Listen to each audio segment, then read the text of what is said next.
pleasure, I would like to introduce our next speaker for today, who is a charismatic personality full of energy और इनकी life की एक बड़ी simple philosophy है कि life has no remote, so get up and change it yourself.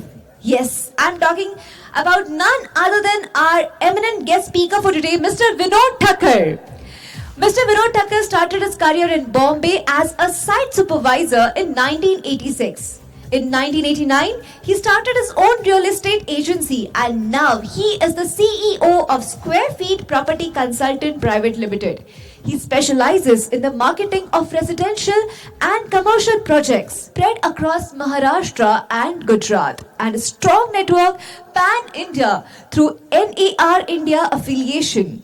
Highly proficient real estate professional with proven analytical abilities and organizational skills, involving leadership and consultation on various aspects of property transactions with a customer-friendly approach, thereby helping in realizing the dreams of over 10,000 satisfied customers.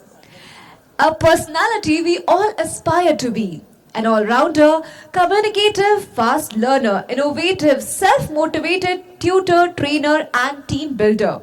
He has marketed around 50 plus real estate projects comprising more than 1 million square feet. Founder and life member of the Association of Real Estate Agents, that is Area Group, the president of Area Group for the year 2004 to 2006, and member of NAR India, that is National Association of Realtors India. He has conducted 23 episodes of Gateway to become a successful realtor across 22 cities. He is very passionate about training, and the goal of this training program by Association of NAR India is to help brokers across India to gain knowledge and keep them updated with the changes and understanding the real estate business professionally. He formed the Square Feet Foundation in the year 2019 and has set up Broker Ki Pathshala, an institute for the broker fraternity. He is very passionate about sports too. A very good cricketer as well as he has also played a game. बस आप उनकी personality को देखकर पहचान जाओगे कि ये कौन से गेम के बारे में इतने passionate है, and that is basketball. He has played for the Gujarat University in the year 1983 and 1984.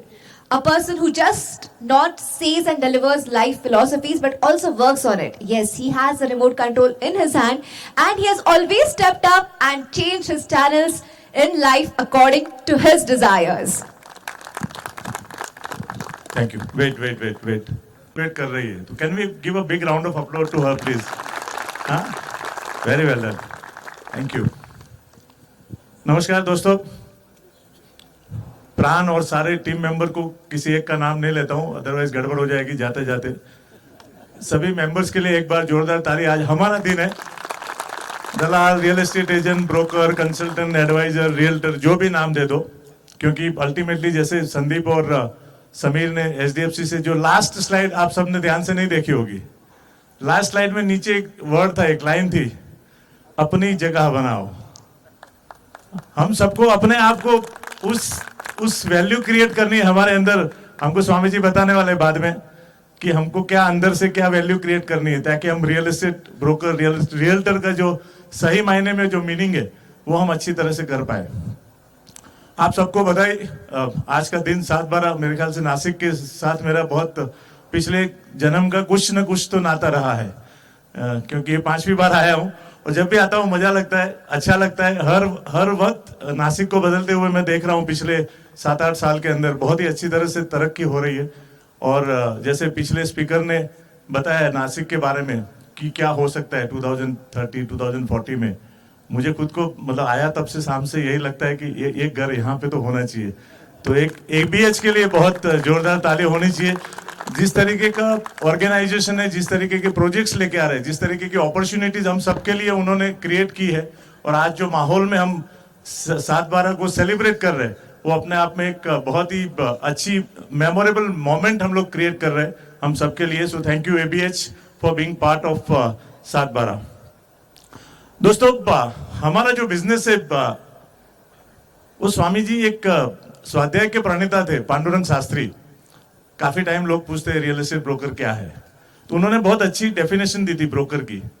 उन्होंने कहा ब्रोकर वो है जो दो दुखी को सुखी करता है, दो दुखी को सुखी करता है और दो खोटे को खड़ा करता है। अब जिसका घर नहीं बिक रहा है इसलिए वो दुखी है, जिसको घर चाहिए उसको सही जैसा घर चाहिए वैसा मिल नहीं रहा है, तो ये दोनों को एक जगह पे लाके उनके लिए ढूंढता भी है, उनके लिए बेचता भी है। तो जब ट्रांजेक्शन होता है तो दो दुखी सुखी हो जाते हैं।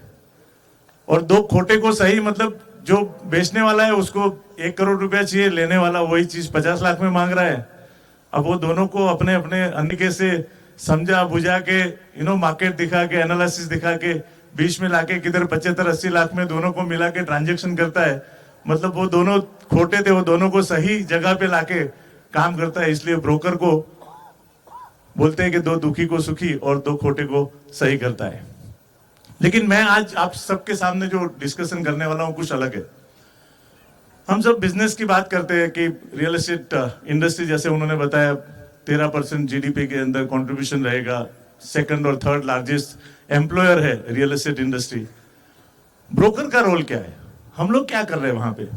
सबसे पहले हमको एज ए ब्रोकर हमारी खुद की अंडरस्टैंडिंग होनी चाहिए कि हम कौन है और हम कहाँ पे खड़े हैं पूरी दुनिया में, पूरी इंडस्ट्री के अंदर। जब हम रियल एस्टेट की या इंडिया के ग्रोथ की बात करते हैं, आपको और मुझे हमेशा एक खुशी होनी चाहिए कि हम खाली फ्लैट बेच के ब्रोकरेज नहीं ले रहे। लेकिन अगर कल आपने ये ट्री लाइन के अंदर एक फ्लैट आपने बेच दिया 1.5 करोड़ का, तो आपको ये समझना चाहिए कि ठीक है आपको 3 लाख रुपए ब्रोकरेज मिलता है, लेकिन आपके अंदर फीलिंग ये आनी चाहिए कि आपके 1 करोड़ के फ्लैट बेचने के बाद वो 1 करोड़ रुपए कहां जाता है, 98 लाख रुपीस कहां जाता है, कितने लोगों के अंदर बढ़ता है। बिकॉज ये बिल्डिंग बनने में खाली डेवलपर अकेला नहीं है, आर्किटेक्ट डिजाइन करता है, कुछ पाइलिंग वाले लोग आते हैं, उसमें मिट्टी भी निकलती है, सीमेंट भी आता है, स्टील भी आता है, इलेक्ट्रिक कॉन्ट्रैक्टर आता है, टाइलिंग कॉन्ट्रैक्टर आता है, पेंटिंग कॉन्ट्रैक्टर आता है। कितनी सारी इंडस्ट्री जुड़ी हुई है, तो वो पैसा सबके अंदर बढ़ता है। ऐसा माना जाता है कि कुछ 200 के ऊपर इंडस्ट्री है जो रियल एस्टेट, एक बिल्डिंग बनता है तो इतनी सारी इंडस्ट्री उसके अंदर काम करती है। तो जब आपको ये फीलिंग होगी एज ए ब्रोकर कि मेरे एक फ्लैट बेचने से कितने लोगों के घर पे पैसा पहुंचता है या कितने लोगों को जॉब अपॉर्चुनिटी मिलती है, वो जब फीलिंग आएगी ना तो आपको काम करने का मजा बहुत आएगा। आपको फिर कोई ऐसा, आपको ये फर्क ही नहीं पड़ता है कि कोई आपको ब्रोकर बोलता है, एस्टेट एजेंट बोलता है या रियल्टर बोलता है। आपको अंदर से एक सुकून मिलना चाहिए।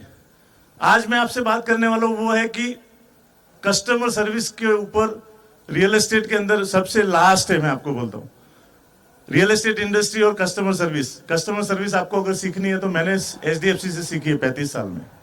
मैं एचडीएफसी का सर बहुत बड़ा फैन हूं। मैंने मेरी लाइफ में जितने लोन लिए, चाहे हाउसिंग लोन लिए, ऑफिस के लोन लिए, सारे लोन एचडीएफसी से लिए, क्योंकि उनके जितना कस्टमर का ध्यान कोई भी बैंक नहीं रखती। And I must compliment HDFC for the wonderful service they are giving to their customer. मैं अगर किसी प्रोजेक्ट में काम करता हूं अंडर कंस्ट्रक्शन में, अगर वो प्रोजेक्ट एचडीएफसी में अप्रूव्ड नहीं है तो मैं उसके काम नहीं करूंगा, क्योंकि उनका जो लीगल है वो कस्टमर के, जैसे उन्होंने कहा, वो कस्टमर के पहले बारे में पहले सोचते। तो हमारे लिए बहुत इंपॉर्टेंट है, जब आप ब्रोकरेज बिजनेस करते हो तो आपको सबसे पहले कस्टमर का ध्यान रखना है। क्या हम रखते? हम ये देखते कौन सा बिल्डर 4% ब्रोकरेज देता है। आजकल काफी डेवलपर बॉम्बे में तो एडवर्टाइजमेंट देते हैं सर कि ब्रोकरेज विद इन 1 वीक। सो ये जो फोकस ब्रोकरेज कि हमको 1 हफ्ते में ब्रोकरेज मिलता है, लेकिन वो प्रोजेक्ट अगर सही नहीं है, कस्टमर के लिए सही नहीं है, तो क्या हमको करना चाहिए क्या? सबसे पहले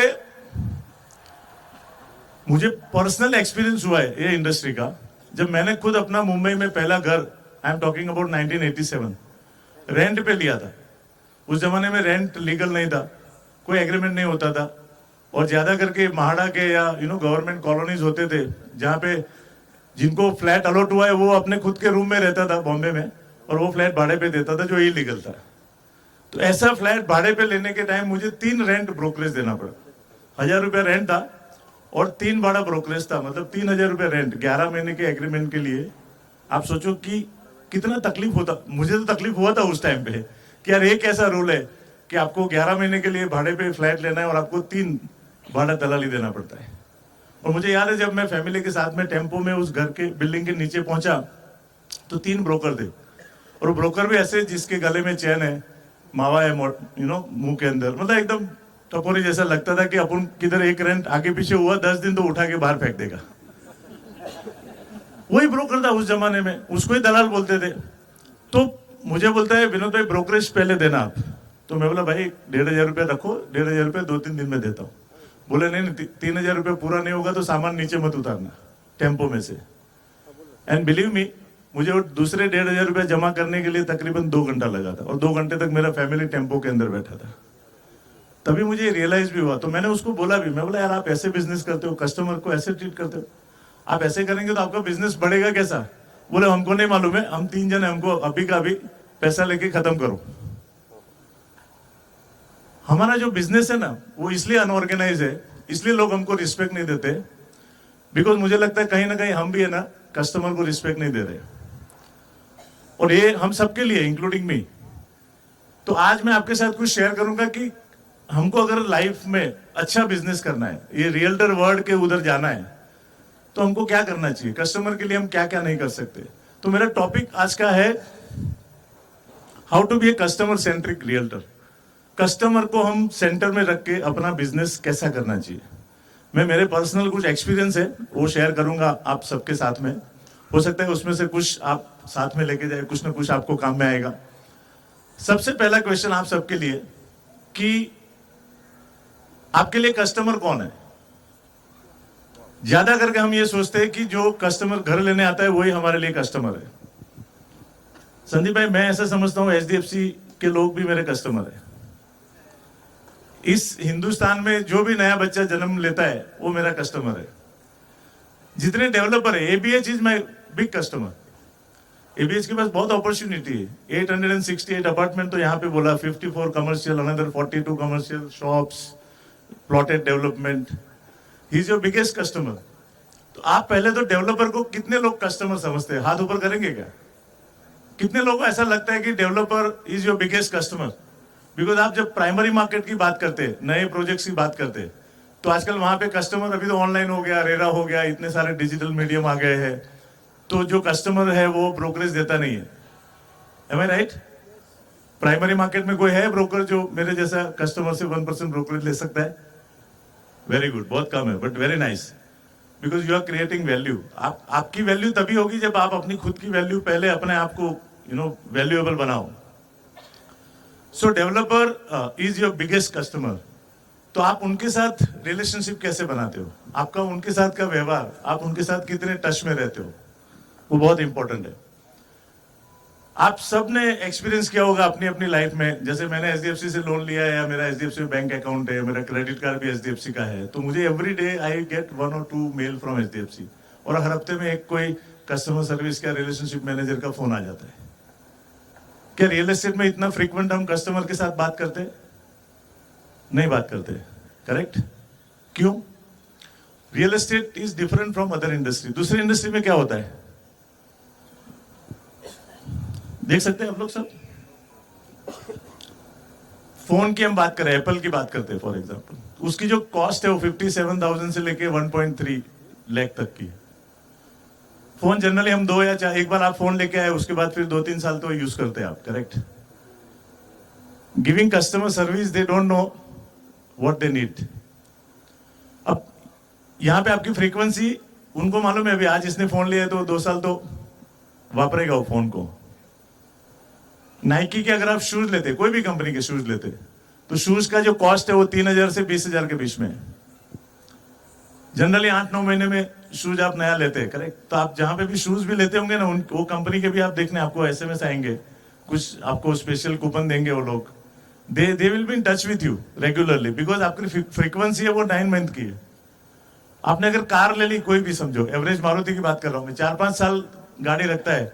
न्यू जनरेशन रहेगा तो शायद 3 साल में इंस्टॉलमेंट खत्म होते ही नई गाड़ी आती है, नया मॉडल आता है। तो देन कोई आप क्लोथिंग लेते हैं, समझो कोई भी मॉल में से कपड़ा खरीदते हैं, तो वो भी आपका कुछ समझो 300 से लेके 6,000 तक की कपड़ा खरीदी करते, तो वो भी आप 2-3 महीने में एक बार कुछ ना कुछ खरीदते हैं।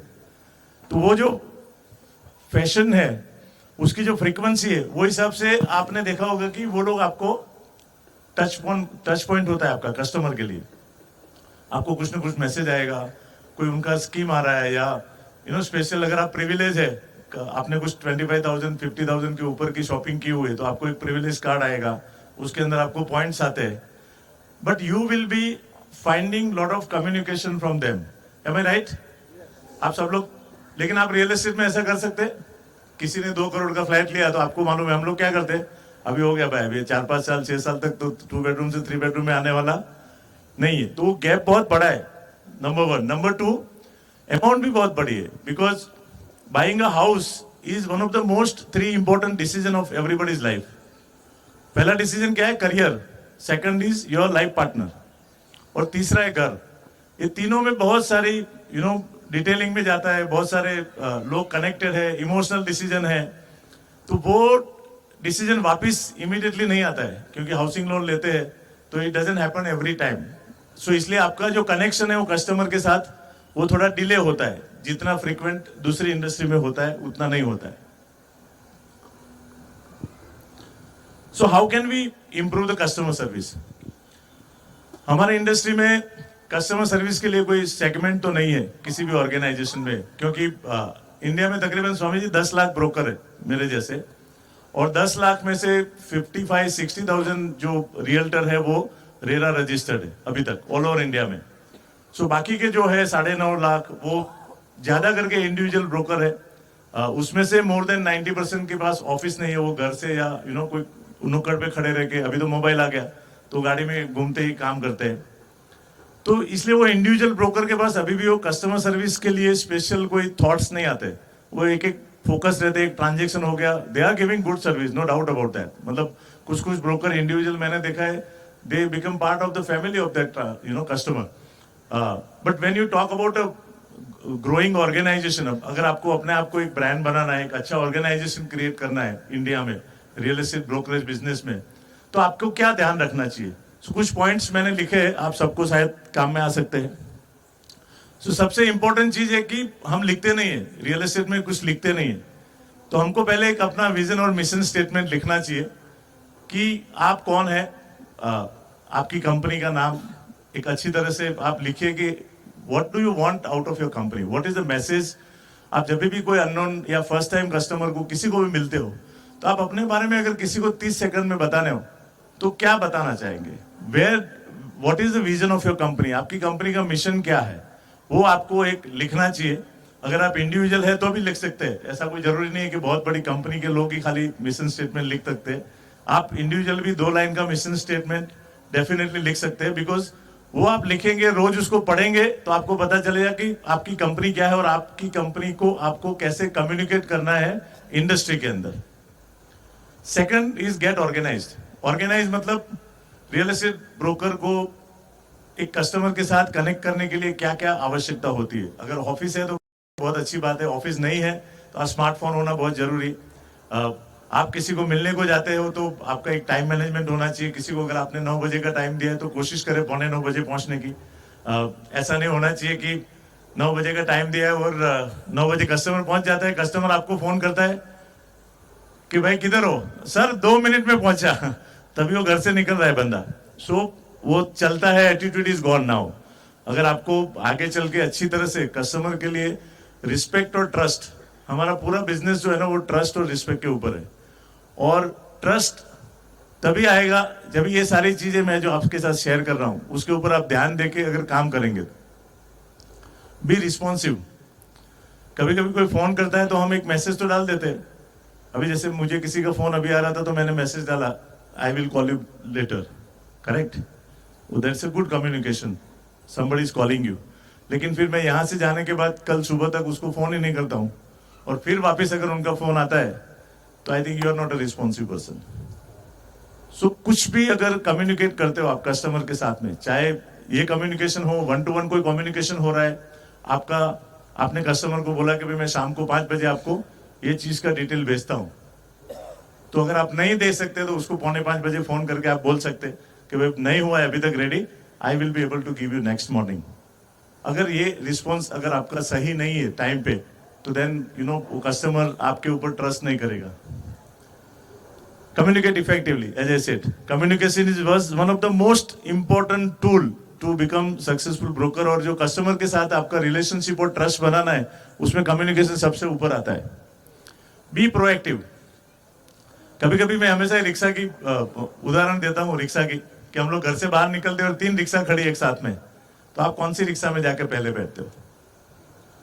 अलग अलग लोग रहते हैं ना, आप देखते हैं एक रिक्शा वाला एकदम रेडी होता है आपको, आप आए तो तुरंत एकदम सामने से ना आपके नजर राह देख रहा है, कस्टमर आ रहा है, he is looking in your eyes. बाकी एक बैठा होगा पीछे पेपर पढ़ता होगा, एक ऐसे ही बैठा है समझो, तो आप किसके पास जाओगे? जो प्रोएक्टिव है उसके पास ही जाओगे ना. सो आप बिजनेस कर रहे हो तो always be ready. whenever from wherever the customer comes, I think you should be the first to connect with the customer. Be personable. आजकल मैंने देखा है कि कुछ लोग थोड़े सक्सेसफुल होते हैं, यहां से यहां तक पहुंच जाते हैं, स्वामी जी बाद में डेलीगेट करते हैं काम. डेलीगेशन इज गुड, बट जो काम आपका वहां पे जरूरत नहीं है वो काम को आप डेलीगेट करो. बट बिजनेस में जब रिलेशनशिप है, कनेक्शन है, एक कस्टमर ऐसा है जिसको आपके साथ बात करने को अच्छा लगता है, हो सकता है आप उसके साथ थोड़ा पर्सनल होते हो. जैसे रजिस्ट्रेशन की बात करता हूँ, आजकल स्टैम्प ड्यूटी रजिस्ट्रेशन में डायरेक्ट कॉन्टेक्ट नंबर दे देते वो एडवोकेट का, वो पार्टी बेचारा उधर जाता है और कभी वो टाइम पे वो बंदा नहीं पहुंचता है, आपका सुबह सुबह में फोन बंद आ रहा है और वो कस्टमर आधा पौना घंटा वहां पे तकलीफ हो रहा है, and then he will never come back to you. वो उसको लगता है कि ये ब्रोकर को मेरी जरूरत नहीं है क्योंकि उसका काम अभी हो गया है. लेकिन आप जब ऐसे मौके पे, these are the opportunities for you. आप पर्सनली अगर आप वहां पे जाते हो या आपके कोई टीम का सीनियर मेंबर जाता है वहां पे कस्टमर को, हम लोग हमारी टीम में अभी भी ये कोशिश करते हैं कि सुबह में 9:30 बजे अगर रजिस्ट्रेशन का टाइम है तो मेरा बंदा उसकी बैग में 3 वाटर बोतल डाल के जाता है. कभी कस्टमर आ गया, कभी वो टाइम, कभी कंप्यूटर का सर्वर डाउन होता है तो वो क्लाइंट को पानी ऑफर करता है. These are small thing, but उसको ऐसा लगता है कि नहीं, you are really taking care of the customer. आप उसको छोड़ो मत, because these are the opportunity.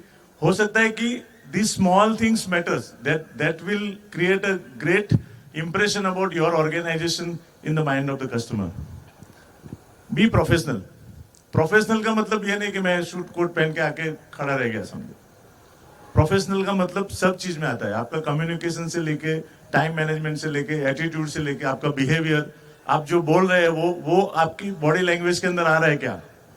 जैसा मैंने कहा कि आप बात तो कर रहे हो कि टाइम पे पहुंचना है, लेकिन आप खुद ही झूठ बोल रहे हो. आप कभी कभी हम अपने टीम के सामने झूठ बोलते हैं.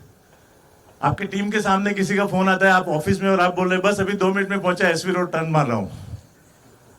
सो what kind of professionalism you will create in your organisation? So please be careful about that,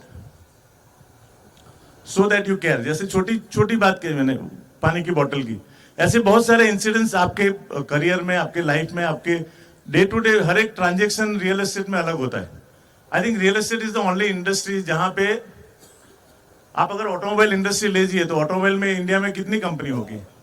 15 maximum 15 company. हर एक कंपनी के पास 3 या 4 मॉडल होंगे, तो 50 या 60 मॉडल के उधर पूरी इंडस्ट्री आ जाती है.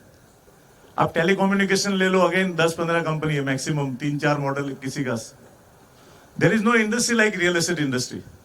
रियल एस्टेट इंडस्ट्री में हर एक सिटी एक डिफरेंट है, हर लोकेशन इज डिफरेंट, हर सेलर इज डिफरेंट. अगर आपका एक माले पे फ्लैट है, एक ही बिल्डिंग में, फ्रंट साइड का अलग बात है, रिवर व्यू होगा तो अलग बात है, स्टैंड अलोन बिल्डिंग है तो अलग बात है. इंडिया में जितने डेवलपर है, जितनी प्रॉपर्टी है, उतना ट्रांजेक्शन का स्टाइल अलग है. तो आप सोचिए कि रियल एस्टेट ब्रोकर जितना स्किल और एक्सेलेंस दूसरे किसी इंडस्ट्री में, आप चाहे इंश्योरेंस ले लो या फाइनेंस ले लो, कोई भी इंडस्ट्री ले लो, इतनी स्किल और extraordinary power I think real estate broker के पास ही है. Be knowledgeable, this is one of the most important thing. और इसलिए मैंने ब्रोकर की पाठशाला जो शुरू की है, जिसमें बहुत बेसिक जो है रियल एस्टेट मैंने जैसे सीखा 35 साल में, वो मैं 8 कोर्स में सिखाता हूं, जिसमें रियल एस्टेट इंडस्ट्री क्या है, रियल एस्टेट ब्रोकर का रोल क्या है. रेरा के ऊपर एक सेशन होता है, हमारे एचडीएफसी के ही बंदे हैं हमारे रजनीकांत भाई, वो आके हर एक सेशन के अंदर, एक सेशन पूरा एचडीएफसी का हाउसिंग लोन के ऊपर है. एज ए ब्रोकर हमको मालूम होना चाहिए कि उसके लिए कितने डॉक्यूमेंट लगते हैं. अगर सैलरीड है तो उसके पास कितनी सैलरी उसकी स्लिप होगी, तो उसको कितना लोन मिल सकता है. अगर आपको ये नॉलेज है तो that knowledge will help you to build trust and confidence in the eyes of customer. Customer आज अपने से भी ज्यादा स्मार्ट है. एवरेज बाइंग जो है कस्टमर की इंडिया में, दैट इज अराउंड 28. मैंने जब करियर शुरू किया था तभी 45 थी. तो 28-30 का जो बंदा है वो टेक्नोलॉजी सावी है, मेरे से तो ज्यादा स्मार्ट है. तो वो जब मेरे पास आएगा तो वो सारी रिसर्च करके आता है, you know, in terms of everything. उसको लोन कितना मिलता है वो भी जाके वो कैलकुलेटर में डाल देता है और उसको तुरंत आता है सामने. What additional I can give, I think वहां पे नॉलेज काम में आता है. जो ग्राउंड लेवल का नॉलेज है, real estate is a local business. मैं बंबई में 35 साल से हूँ, लेकिन कल नासिक में आऊंगा तो मैं दूसरे दिन सक्सेसफुल नहीं हो सकता हूँ. क्यों? मुझे नासिक की गलियारों के बारे में कुछ मालूम नहीं, यहाँ के लोग कैसे सोचते मुझे मालूम नहीं, यहाँ के लोगों की बाइंग एटीट्यूड क्या है वो मुझे मालूम नहीं है. Correct? So knowledge is one of the most important thing to connect with the customer और उसका कॉन्फिडेंस बिल्ड करने के लिए.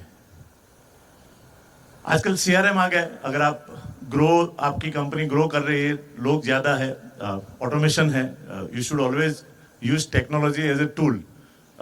ऐसा नहीं होना चाहिए कि आप पूरा दिन मोबाइल पे व्हाट्सएप के ऊपर ही हो, बिकॉज अदरवाइज आपकी क्रिएटिविटी खत्म हो जाएगी. टेक्नोलॉजी को टेक्नोलॉजी रहने दीजिए, उसके टूल से उसको हम बिजनेस में, जैसे कम्युनिकेशन में, एक कस्टमर आपके पास आके जाता है इंक्वायरी, तो उसको इमीडिएटली मेल जाता है. जैसे आप लोग कोई स्टोर में से जाते हो, आप पेट्रोल पंप से भी निकलो, अगर आपने कार्ड से पेमेंट किया तो तुरंत थैंक यू का एक मेल आ जाता है और अमाउंट भी आ जाता है, कंफर्मेशन आ जाता है. So CRM is a great way to connect with the customer in continuous way. Make it easy. बहुत प्रेशर लेके कोई बिजनेस मत करना. You know, you should enjoy what you are doing. और वो जो एंजॉयमेंट है ना, जो पैशन है ना, वो आप जब भी किसी के साथ कनेक्ट करते हो, चाहे डेवलपर हो, कस्टमर हो, एनीबॉडी, वो वहां पे कनेक्ट बहुत जल्दी करेगा. Because if you are not enjoying what you are doing ना, तो it is just a mechanical work. उसमें कभी आपकी लाइफ में ग्रोथ नहीं हो सकता है. वो 9 to 7 वाली बात हो जाएगी. Be flexible. I think this is one of the most important thing when you are a service provider. Because जिंदगी में हर दिन आपने, you must be a very good planner. आपके पास नॉलेज भी अच्छा हो सकता है, प्रोफेशनल है, ऑर्गेनाइज है, बट लाइफ में कभी ऐसा होता है कि जहां आपके हिसाब से काम नहीं होता है. So you should have that attitude of flexibility. कभी ऊपर नीचे हुआ तो उसको कैसे आप यू नो लेट गो करके उसको आगे कैसे लेके जा सकते हैं. और हमारे बिजनेस में बहुत इंपॉर्टेंट है फ्लेक्सिबिलिटी.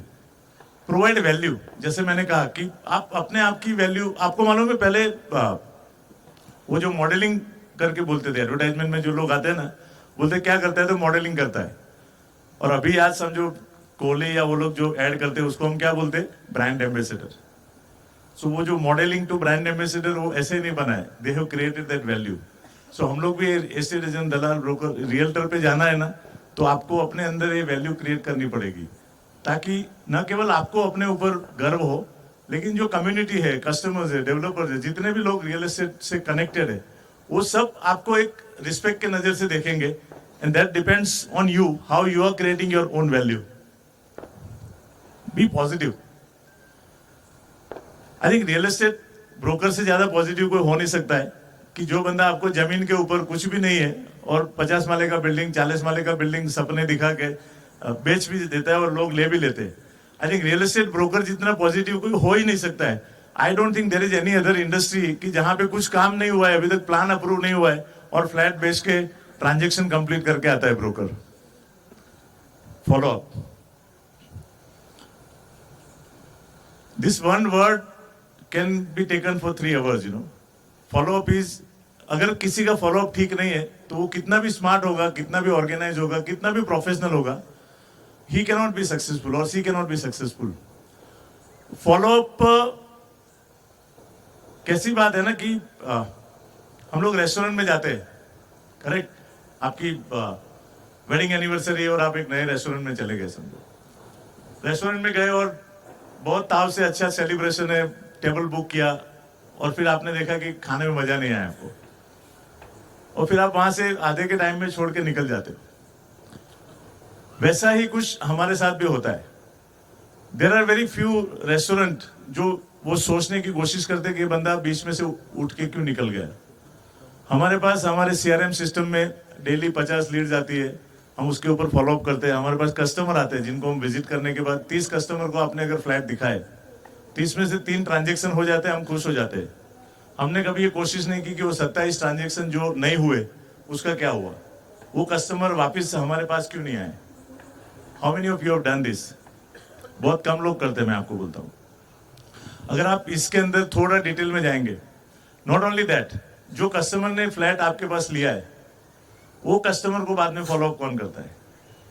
बहुत कम लोग ऐसे हैं जो आजकल टाइम बहुत लोगों के पास कम आ गया। मैं तो बोलता हूँ आज ब्रोकर कस्टमर को मिलता ही नहीं है। पहली बात तो आजकल कंप्यूटर के ऊपर टैगिंग सिस्टम हो गया है, बड़े बड़े सोशल मीडिया पे ऐड आते हैं, टैगिंग हो गया, डेवलपर के पास पहुंच गया। कोई कोई ब्रोकर तो डेवलपर के नाम से एडवर्टाइजमेंट देते हैं।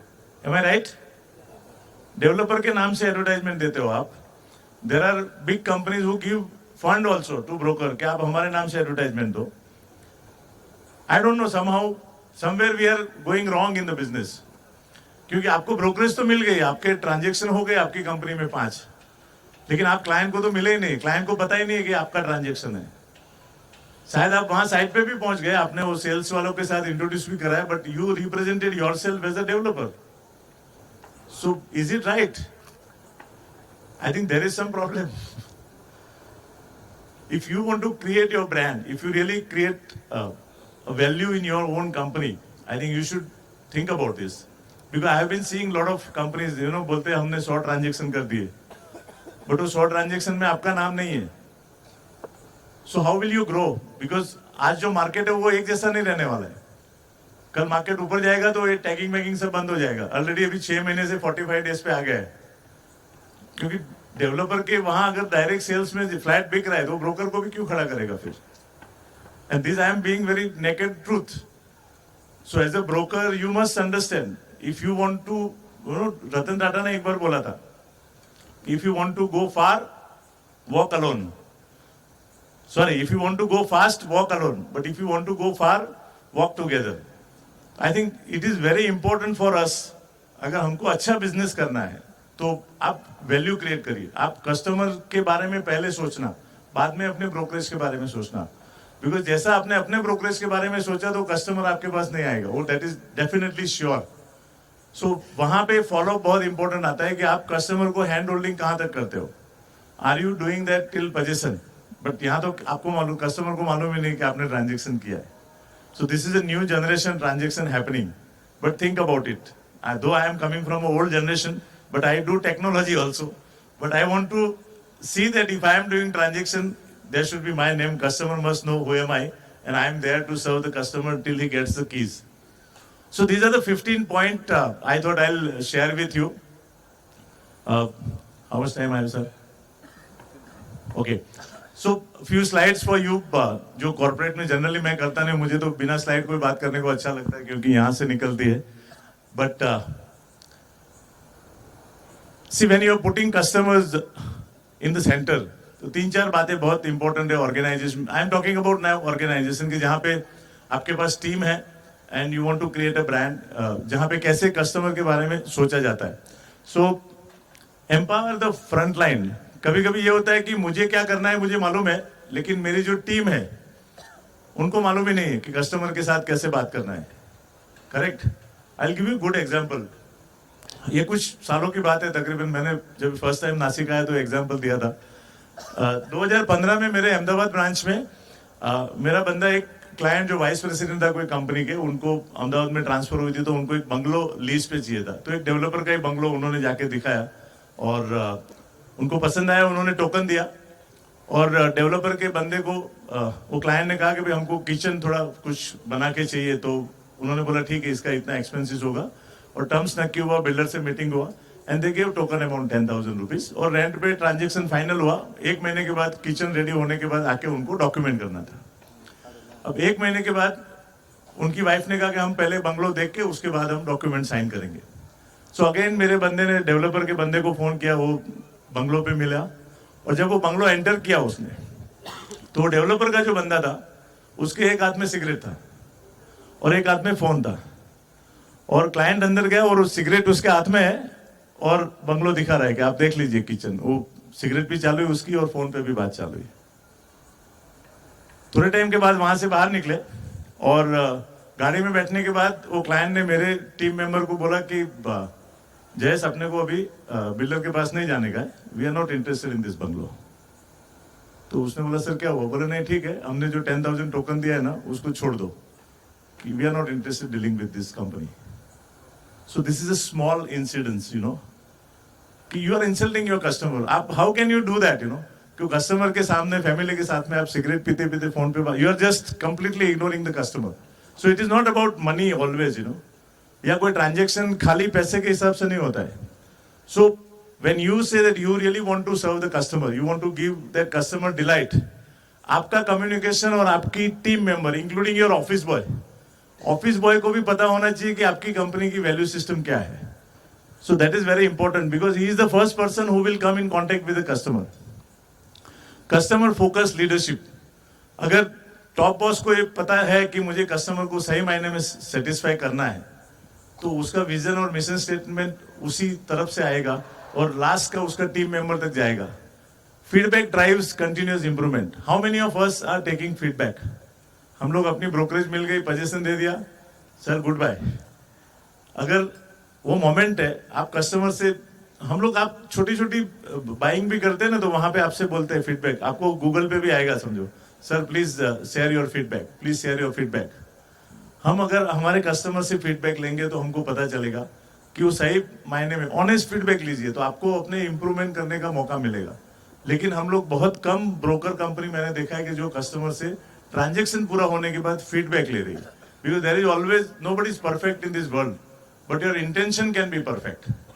दुनिया में कोई भी आदमी perfect, don't try to be perfect because possible ही नहीं है. बट योर इंटेंशन अगर परफेक्ट है तो वहां पे there is lot of opportunity to improve. Understanding your customer. Communication की बात यहां पे आती है. जब आप कस्टमर के साथ फर्स्ट टाइम इंटरेक्ट कर रहे हैं, चाहे वो डेवलपर है जिनका प्रोडक्ट आप बेचने को जा रहे हैं, तो आर यू फर्स्ट अंडरस्टैंडिंग कि वो क्या बना रहे हैं, उनका विजन क्या है. ऐसा कभी नहीं होना चाहिए कि एबीएस ने एक विजन से ये प्रोजेक्ट बनाया है आपका ट्री लैंड, और आप अपनी स्टाइल से वो ट्री लैंड जाके मार्केट में प्रमोट कर रहे हो.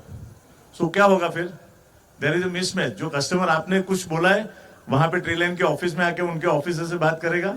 So there is no connect. So there should be a complete communication. जो वो बोलते हैं वो आपको समझना है, आप समझ के फिर उस चीज को बोलना है, so that when customer comes to you, उनको वही सर्विस मिल सकती है. Designing the experience. How can you make a moment? I think मुझे ऐसा लगता है कि मैंने ये बात उस आप गए भी अपने स्टैम्प ड्यूटी वाले, मैंने हमेशा रजिस्ट्रार को भी बोला है बॉम्बे में कि यार आप मैरिज रजिस्ट्रेशन के लिए स्पेशल मैरिज होता है, रजिस्ट्रेशन होता है तो हार वार लेके आते हैं, तो ये भी उतनी इंपॉर्टेंट चीज है. जब रजिस्ट्रेशन होता है, इतना बड़ा रेवेन्यू गवर्नमेंट को मिल रहा है कस्टमर से, तो आप ऐसा माहौल क्यों नहीं क्रिएट करते कि वहां पे एक सेल्फी पॉइंट हो, कि डॉक्यूमेंट रजिस्टर हो तो उसको चॉकलेट मिले, एक फोटोग्राफ निकाले, अपना सेल्फी निकाले कि this is the home I dreamed for and I got it today. क्यों नहीं हो सकता है? वो बेचारा लाइन में बैठा है, पंखा भी चालू नहीं है, एसी का ठिकाना नहीं, टॉयलेट का ठिकाना नहीं, और उसमें कभी आधा एक घंटा अगर डिले हो जाता है तो उसको ये लगता है कि यार मैंने क्यों कर लिया है. So I think it is our responsibility as a brokers also to push. अगर आपके जैसे स्टैम्प कलेक्टर सब जगह पे मिल जाए तो I think you can create this in Nashik. I am telling you. मैंने उनको यहां तक बोला कि हमारे पास प्राइवेट डेवलपर है who are ready to give you 4,000 5,000 square feet space free. आपको खाली इलेक्ट्रिसिटी बिल भरना है. What you have to do is, आप खाली हर डॉक्यूमेंट के पीछे 250 रुपीज सर्विस चार्ज उनको दे दो, तो वो वहां पे आपका स्टारबक्स भी रख देंगे, एक कंप्यूटर वाला रूम भी रख देंगे, वहां पे बहुत सारे चॉकलेट्स होंगे, एक सेल्फी होगा, जो भी कस्टमर का रजिस्ट्रेशन होगा वो डेवलपर होगा, सेलर होगा, बायर होगा, फोटो लेंगे, सेलिब्रेट करेंगे, खाना खाएंगे वहां पे. So that will be the income for that land owner. So it is win win for everything. So I think हम एज ए ब्रोकर जब किसी को आप घर देते हो ना, बहुत इंपॉर्टेंट डिसीजन है साहब, वो मोमेंट को कैप्चर करो. आप कहाँ पे भी, अगर रीसेल का है, रेंटल का है, डू समथिंग क्रिएटिव, और उसका फोटोग्राफी एक जर्नी के रूप में रखो. आप 1 साल के बाद उनको वापस भेजो फोटोग्राफ कि सर 1 साल पहले आपने दिस इज आप जैसे 7-12 कर रहे हो ना, वो क्लाइंट का आप एनिवर्सरी करो ना, this is the day you got a house from us. Believe me, अगर आपने कंटिन्यूअसली किया ना, वो कस्टमर आपको साल में कम से कम 3 रेफरल भेज सकता है. So think about this. So 4 best practice as a broker when you are coming in touch with the customer. Make the first best impression. First impression because it is correct. आप जब पहली बार किसी को मिल रहा है, आपको पता नहीं कौन है, उनको पता नहीं कौन है, डोंट बी जजमेंटल। बट उसमें सबसे इंपॉर्टेंट क्या आता है? टाइमिंग। अगर आपने किसी को 8 बजे का टाइम दिया है, 8 से पहले पहुंचो। So that is your first impression, your time, मतलब you respect the time. Second, आप अच्छी तरह से, ये नहीं कि आपको सूट पहन के जाना है, आप जो भी कपड़े पहनो स्वच्छ, गांधी जी बोलते थे ना, आपके पास जो है लेकिन ठीक ठाक अच्छी तरह से पहन के किसी के सामने जाओ। आपका जो बात करने का तरीका है, आप किसी के शेक हैंड करते हो तो भी अच्छे से, मतलब आपका एटीट्यूड, बिहेवियर, कैरेक्टर, ये तीनों चीज उसके अंदर। और D stand for discipline. Put relationship first, जैसा एचडीएफसी ने बताया। मैंने बहुत सारे लोगों को बहुत पैसा कमाते हुए देखा है रियल एस्टेट में, लेकिन वो रिलेशनशिप के नाम पे जीरो है, वो खाली पैसा ही बनाया है, समझो। तो पैसे को क्या करोगे आप? एक लिमिट के बाद पैसा कुछ नहीं कर सकता है आपके लिए, करेक्ट? हाँ, खाली वो हॉस्पिटल का बिल भर सकता है। So think about relationship first. Real estate is all about relationship. Technology कितना भी आ जाएगा ना, end of the day relationship is going to win the business for you. Customer data segment. आजकल कॉल सेंटर का बहुत जमाना आ गया है, and I personally hate call centre in real estate, specially for example. हमारे पास कुछ डेटा है, जो कस्टमर आके गए, जिन्होंने फ्लैट लिया है हमारे पास, आप उनको अगर रोज परेशान करोगे कॉल सेंटर से, भले वो आपके नाम से नहीं जा रहा है, दूसरे डेवलपर के नाम से जाता है, लेकिन वो कस्टमर डिस्टर्ब होता है, बिकॉज उसको कुछ लेना देना नहीं। आपको और हमको भी कितने फोन आते हैं सुबह से शाम तक, करेक्ट? तो हम भी फ्रस्ट्रेट हो जाते, बिकॉज आप जब किसी को फोन करते हो, this is a big buying. ये आप 500 रुपए का शर्ट नहीं खरीद रहे, करेक्ट? शुरू में अच्छा लगता था, कोई लड़की का फोन आता था, sir would you like to, we would like to give you loan, तो अपने इंडियन लोगों को बहुत लगता था, अरे अपने को पैसा देता, अपना क्रेडिट बढ़ गया। और लड़की का फोन आता तो ध्यान से सुनते भी थे, समझो। वो अलग बात है। कस्टमर को ज्यादा फोन मत करो, मैं आपको बोलता हूँ, बिकॉज ये एक बाइंग होती है ना, उसके बाद आप उनके साथ कनेक्शन में रहो। दिवाली है जैसे, हम लोग तो गुड मॉर्निंग मैसेज बहुत भेजते हैं, सब बहुत मैसेज जाता है, मतलब बंदा खुद बोलता है टाइम मैनेजमेंट रहो, खुद का टाइम का ठिकाना नहीं है। सो गुड मॉर्निंग मैसेज, ये ज्ञान व्हाट्सएप का, वो कस्टमर को मत भेजो, मैं आपको बोलता हूँ, वो कस्टमर आपको ब्लॉक कर देगा। Best way to connect with the customer, आप कुछ अच्छे दिन है, उनको पर्सनली फोन करो। मैं तो बोलता हूँ उनको फोन करके ये पूछो कि सर 3 महीना हो गया आप वहां पे शिफ्ट हो गए, I hope everything is okay, can I help you anything, अगर कुछ शॉर्ट कमिंग है तो। एंड आई गारंटी यू, ये जो कस्टमर है ना, वो आप उनके दिल में बस रहे हो। So I think that is more important than call centre. Data का सेगमेंट करो आप, आपके पास जितना डेटा है, आपको मालूम है आपको इतने करोड़ के नीचे का फ्लैट है, कोई इन्वेस्टर है समझो, किसी का रिक्वायरमेंट है, बेस्ड ऑन विच आपके सीआरएम में उसको डेटा रखो, उसके हिसाब से कोई अच्छे प्रोजेक्ट्स आते हैं तो आप उनको मार्केट इंटेलिजेंस शेयर करो ना, मार्केट में क्या हो रहा है, कोई अच्छा नॉलेज शेयरिंग आप भेजो किसी को।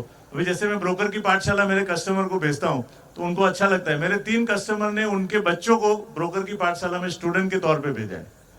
सो that's a good way. You are not selling the product, you are not doing business. आप anything, if you want to be respectable in your with your customer, आप वो कस्टमर को ऐसी इंफॉर्मेशन भेजो जो बिजनेस के लिए नहीं हो, बिकॉज जहां पे भी एक्सपेक्टेशन आता है वो बिजनेस हो जाता है, वहां रिलेशनशिप नहीं आती है। Relationship is beyond expectation, so this is very important. Connect company culture to customer outcomes. आपका कंपनी का कल्चर जो है ना, वो ऐसा होना चाहिए कि वो कस्टमर भी आपके साथ, they should be part of your family. मुझे 34 साल हो गया इंडस्ट्री में। मेरा जो पहला कस्टमर है वो अभी भी, मेरा कभी भी कुछ इवेंट होता है तो मैं उनको ऑफिस में बुलाता हूँ, उनके हाथ से केक कटिंग कराता हूँ, तो उनको इतना अच्छा लगता है। उनके 3rd जनरेशन भी अभी मेरे से प्रॉपर्टी ले रहे हैं। बट वो एक कनेक्ट है, एक रिस्पेक्ट है, रिकॉग्निशन है।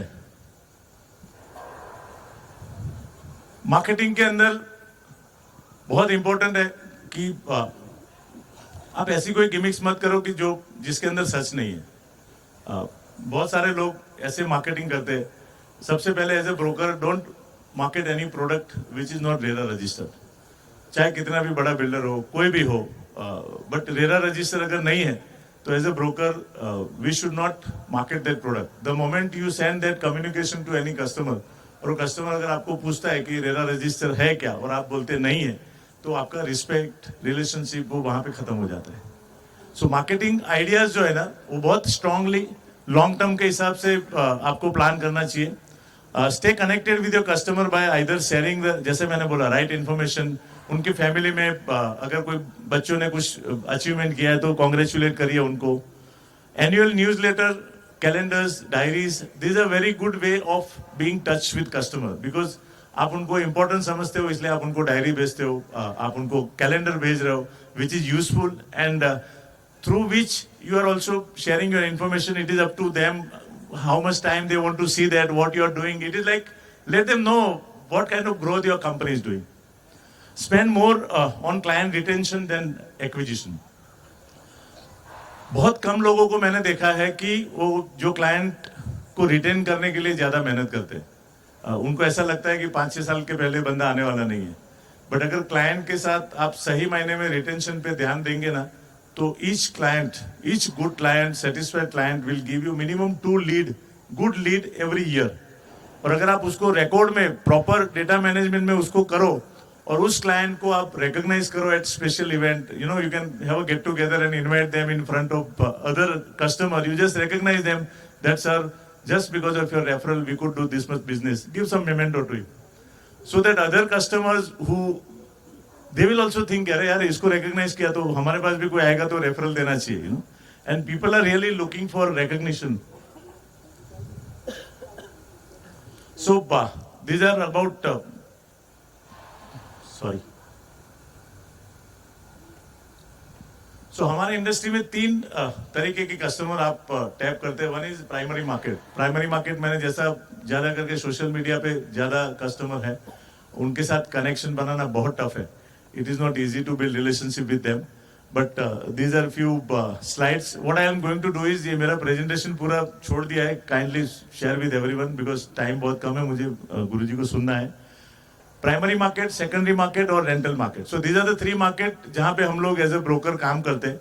वहां पे आपको कस्टमर सर्विस के लिए क्या क्या करना चाहिए वो सारे पॉइंट्स इसमें लिखे हैं. जैसे मैंने हमेशा कहता हूं कि आप वही चीज बेचो जो आप खुद खरीदोगे. सिंपल है.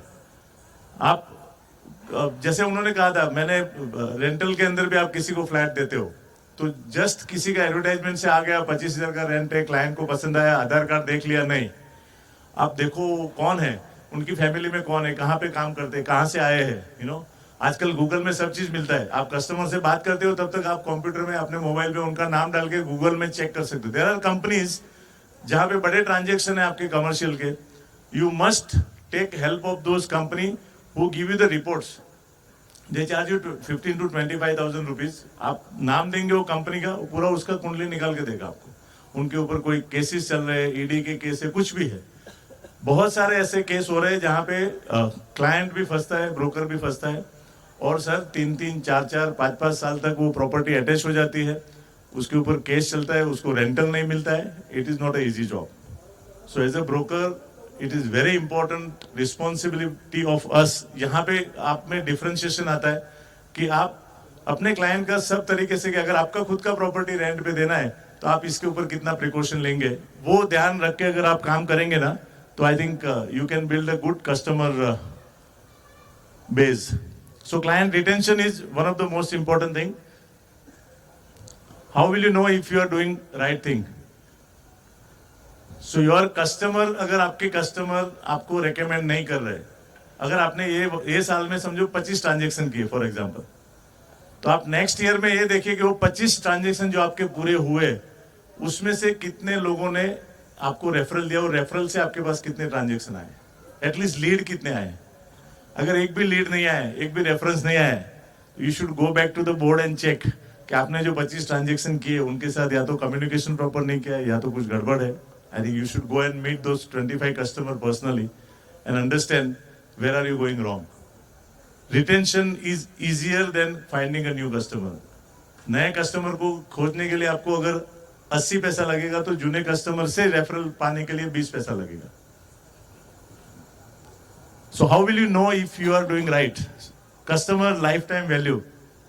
ये जो मेरे पास ऐसे कस्टमर है, कम से कम 25 कस्टमर ऐसे है जो 30 साल से 32 साल से मुझे रेगुलर बिजनेस देते हैं. They are part of my family.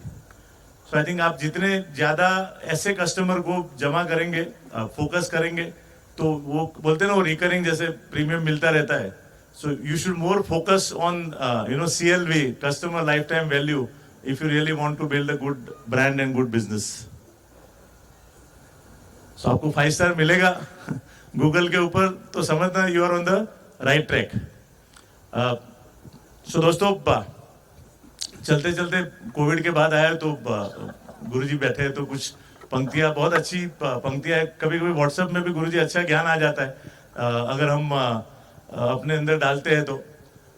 हम सबने कोविड में बहुत नज़दीक से मौत को देखा, अपने बहुत नज़दीक के लोगों को खोया भी होगा हम सबने, और तभी ऐसा महसूस हुआ बहुत नज़दीक से कि भाई हम लोग आए हैं तो वापस जाना पक्का है. कभी कभी क्या है, किसी को लगता है अपने में बहुत पैसा आ गया तो अपन जब भी चाहेंगे तभी जाएंगे, ऐसा कुछ नहीं है. जन्म है तो मृत्यु निश्चित है. करेक्ट. तो ये एक चलते फिरते एक कविता आई थी, तो मैंने सोचा बहुत एप्ट है, हम सब की लाइफ में उसको हम डाल सकते हैं कि वापस जाना तो तय है, वापस जाना तो तय है. इसलिए मन भर के जिए, मन भर के जिए, पर मन में भर के मत जिए. हम लोग आज जितना स्ट्रेस देख रहे हैं ना, तो मैंने लाइफ में कभी इतना नहीं देखा था. हर चौथा आदमी स्ट्रेस लेके घूमता है, हंसता ही नहीं है. वो बेचारी लड़की कब से बोल रही ताली मारो हंसो भाई. मतलब आप अपने आप क्यों खड़े होके ताली नहीं बजाना चाहिए. हम सेलिब्रेट कर रहे हैं. करेक्ट. हम मन में क्या भर रहे हैं, पैसा भर रहे हैं, नॉलेज भर रहे हैं, ग्रजेस भर रहे हैं. किसी को कोई अच्छा हो रहा है, सेलिब्रेशन भी नहीं कर रहे. 7-12 है, सेलिब्रेट करो यार. वो मन में भर के क्यों, अंदर भर के रखोगे ना. ये कैसा है ना कि वो बचपन में मैंने देखा था एक वो राउंड रिंग वाला एक ये आता था अपना म्यूजिकल गेम. गुरुजी वो रिंग बनाते थे, सबको राउंड में खड़ा करते थे. म्यूजिकल रिंग अपने शरीर में से पास करना है, दूसरे को देना है. म्यूजिक चालू होता था और रिंग घूमती रहती थी. जिसके पास जैसा म्यूजिक बंद होता था, जिसके पास रिंग है वो आउट होता था. तो हम लोग भी कहीं ना कहीं ये रिंग है ना अपने अंदर लेके घूम रहे हैं, और हमारा जो म्यूजिक है ना ऊपर वाले के पास है. तो आप रिंग अपने पास मत रखो, दूसरे को दे. जो देता है ना वो खुश है. आप देखना, रिंग जो दे देता था ना वो खुश होता था एकदम. तो रिंग को अपने अंदर पकड़ के मत रखो. अपने अंदर पकड़ा मतलब आपको खुश होना है तो हमेशा गिविंग मोमेंट में रहो. कुछ पकड़ने की कोशिश मत करो, खाली हो जाओ रोज सुबह में. सो मन में भर के मत जिए. छोड़िए शिकायत. हम लोग हमेशा कंप्लेन मोड में होते. अरे यार ये ठंडी बहुत है, थोड़ा पैक होता तो मजा आता था इधर. हाँ, छोड़िए शिकायत, शुक्रिया अदा कीजिए. हमारे पास जो है, हम लोग जितने लोग यहाँ पे बैठे हैं ना, शायद दुनिया के 1% पॉपुलेशन में से है जिनके पास इतनी सारी फैसिलिटी, फिर भी हम कंप्लेन करते हैं. We should be grateful to people. We should thank. जब यहाँ से जाएंगे तो जितने लोग वहां पे काम कर रहे हैं, वहां पे काम कर रहे हैं, ये मैडम है यहाँ पे बैक स्टेज में कितने लोग हैं, वहां पे कितने लोग हैं. We should be grateful to everyone, because ये सब लोगों ने काम किया, तभी तो हम यहाँ से बैठ के बात कर रहे हैं. आप लोग ध्यान से सुन रहे हैं वहां पे. तो छोड़िए शिकायत, शुक्रिया अदा कीजिए. जितना है पास, पहले उतना तो मजा ली.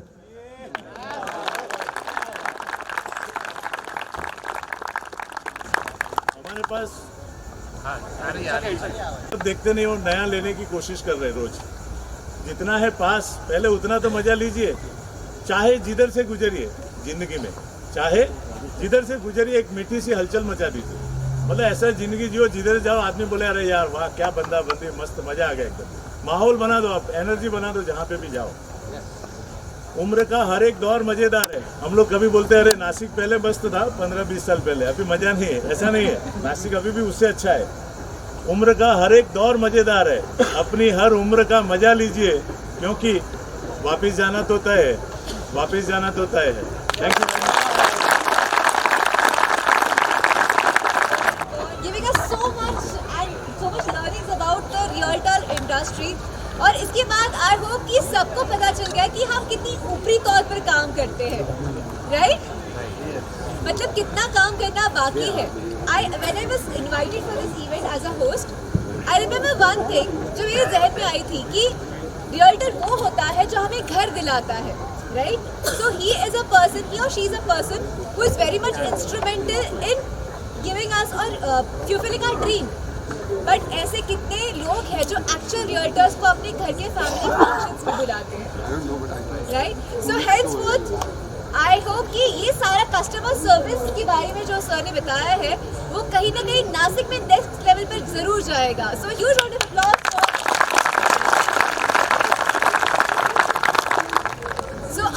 now like to call upon the stage Mr. Pradeep Randhir, the Vice President of Grant, and Mr. Ratish Nair, the General Manager of Dosti team, to please come on stage and felicitate Mr. Vinod Thakur.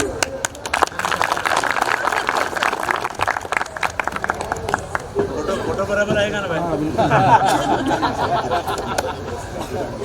जैसा भी आएगा मजा लो।